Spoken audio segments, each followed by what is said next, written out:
রাজধানীর খালগুলো যেন ময়লার ভাগাড়। ময়লা আবর্জনায় ঠাসা খালগুলোতে বেড়েছে এডিস মশার উপদ্রব। এতে বাড়ছে রাজধানীবাসীর ডেঙ্গু সহ নানা রোগ।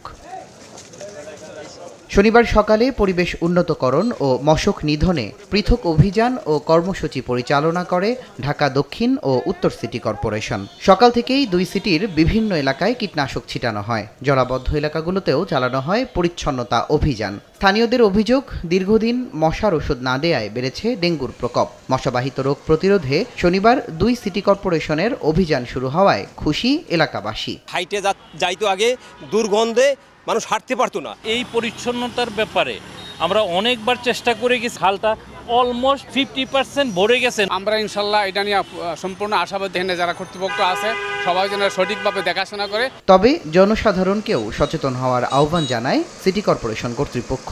মশা নিধনে অভিযান অব্যাহত থাকবে বলেও জানান সিটি কর্পোরেশনের কর্তা ব্যক্তিরা। ঢাকা দক্ষিণ সিটি কর্পোরেশন প্রত্যেকটি ওয়ার্ডে আমরা এই সচেতনতামূলক কর্মসূচি পালন করছি।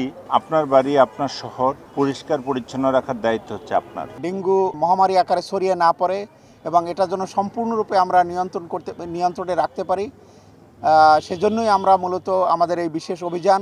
আশেপাশের লোকজন এবং যারা এখানে হাঁটাচলা করেন তারাও ময়লা ফেলছেন, এটাকে পরিষ্কার করছি আমরা। এটা যেন সাস্টেইন করে সেই কারণে আমরা বৃক্ষরোপণ করছি। এদিকে পরিবেশের উন্নয়ন আর নগরের সৌন্দর্য বৃদ্ধিতে বৃক্ষরোপণ কর্মসূচি পরিচালনা করেছে উত্তর সিটি কর্পোরেশন। সবুজায়নের লক্ষ্যে রোপণ করা হয় প্রায় 500 প্রজাতির গাছ। তুষার আহমেদ ইমন, সময় সংবাদ, ঢাকা।